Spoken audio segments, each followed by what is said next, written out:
Yo, what is up, guys? Joker bringing you another video for the 3.26 Mercenaries of Atrathis League with episode 3 of my Road to Mirror series. Real quick disclaimer, the maps for this strategy are going to have insanely high quantity and rarity, but they are also going to be incredibly difficult. So this is going to be a much higher end strategy than the last two. But because of the previous videos, you should be at a decent amount of currency and character power, I would hope. Because we did how I made my first 100 div, how I made my second 100 div. Then we had the two videos in between from the Road to Mirror series where I made like another 100 div there. So between that, you guys should have fairly juiced characters. So with that little disclaimer out of the way, what is the strategy? We're going to be running T16.5 maps that look like this, and we're going to be farming for 8 modded maps, 8 modded T16.5 maps, and T17 maps. With this strategy, you're going to be able to farm a lot of these. Like right now, I believe I still have 55 T17s after recently selling.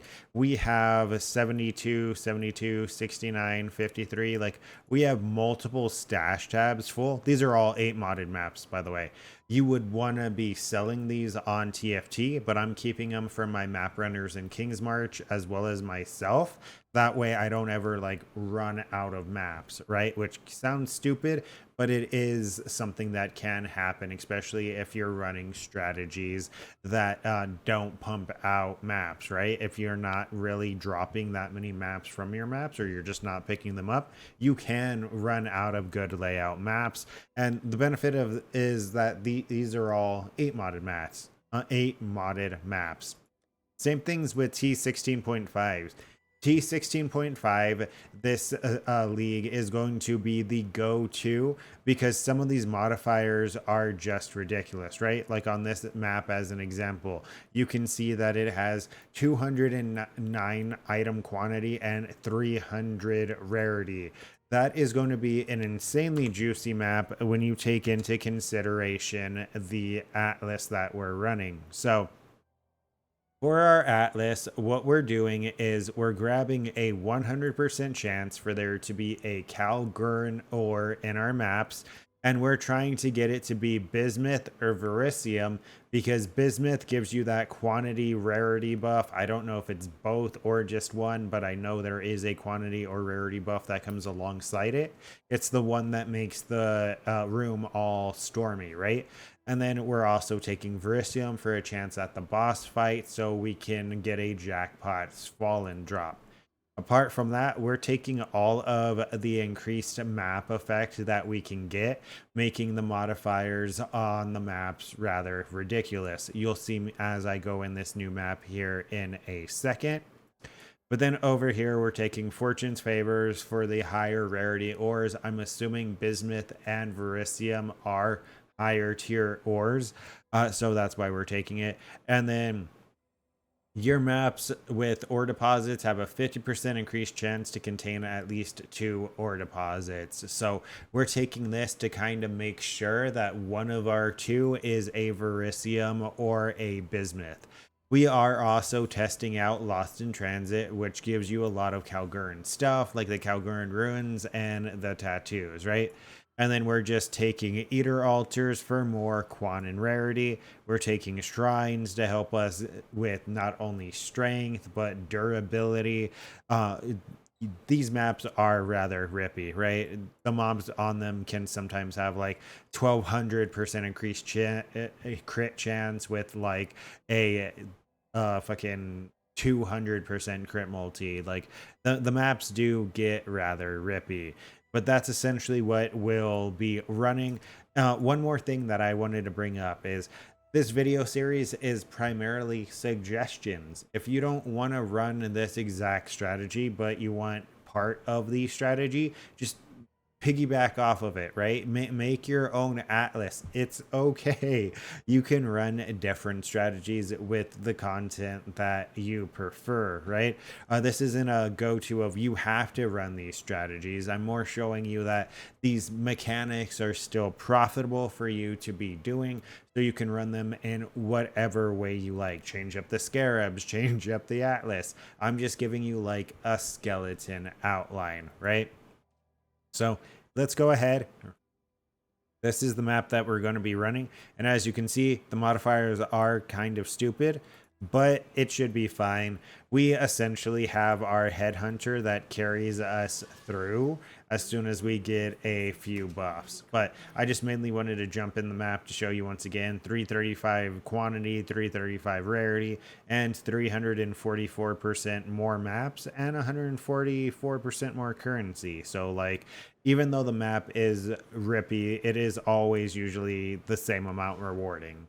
Before I forget, let's go over the scarabs we use for this strategy. So we have the Cartography Scarab of Corruption to drop the 8 modded maps. We have the Scarab of Monstrous Lineage for more pack size. We have Calguran Scarab of Guarded Riches, making it so the ores are guarded by magic packs. We have Influencing Scarab of the Hordes, more pack size. And then we have the Khrono Scarab of Escalations, giving us the massive chance to drop more maps, right? And that stacking on top of the 16.5 modifiers just rains an incredible amount of maps. I'm not going to need any more maps for the rest of the league. Okay, so we ran a map here real quick, and this is everything that we got out of it. As you can see, we got a shit ton of corrupted 8 mod maps, and we also sustained a T16.5 from it. So let's go ahead and show an example of one that has like innately super high quantity and rarity. This is probably going to look pretty stupid, right? Yeah, 513% rarity and 360% quantity. Oh, but you can also see they have a almost 1200% increased hit chance and 123% crit multi. And in that map, we got 3 T17s. So in 2 maps, we got 4 T17s. Granted, we did not fully finish the last map. We did rip. Like I said, the maps can be incredibly rippy. On my Merc, I should probably have that garb that gives me crit immunity. That would be really helpful. But we're going to run a couple more of these. We are probably not going to do a full 60 because I don't have room for that many maps. We're probably going to do about another. Let's finish this 10 and see what our stash tab looks like. Okay, that map was actually pretty wild. We got 3 T17s of Valdos and an ambush scarab of containment. So we actually got a lot out of that. And that was just the 3rd map. Like, that should show how ridiculous 3rd or 4th map. I think I bricked one. But that should show how ridiculous this is. And I mean, you do need to have a decent character or at least a headhunter or mage blood to carry you. But in those couple of maps, it says we've already made 5.8 div. But I'm going to be streaming the rest of it on twitch.tv/Joker_Khrono if you want to stop by. All right, and we just finished another set. We have 8 cartography scarabs of corruption left. Wealthy Exile is showing us that we would have made 32 div. This actually does drop a lot of ambush scarabs of containment as well as raw divines. Like, this does drop a lot of generic currency loot as well. And plus, the 8 modded maps are just going to be good to have. You can sell them if you want, but yeah, I got an insane amount. I have essentially a quad tab full of 8 modded maps. At that point, I really should sell them. But we went ahead and we bought our 3rd mirror shard, right? Because the mirror shard kept going up Like, it's still going up. Yeah, I literally just bought it for 26 div, and it's skyrocketing to 30. So, how the series is going to be paced going forward is I might have to get multiple mirror shards per episode, because of the fact that otherwise it will take for fucking ever to finish the mirror at the rate of like inflation right now. But that's pretty much it. Don't forget to like, comment, and subscribe to stay up to date with this and future content. Twitch.tv/Joker_Khrono. A lot of this will be live. And yeah, until next time, take care.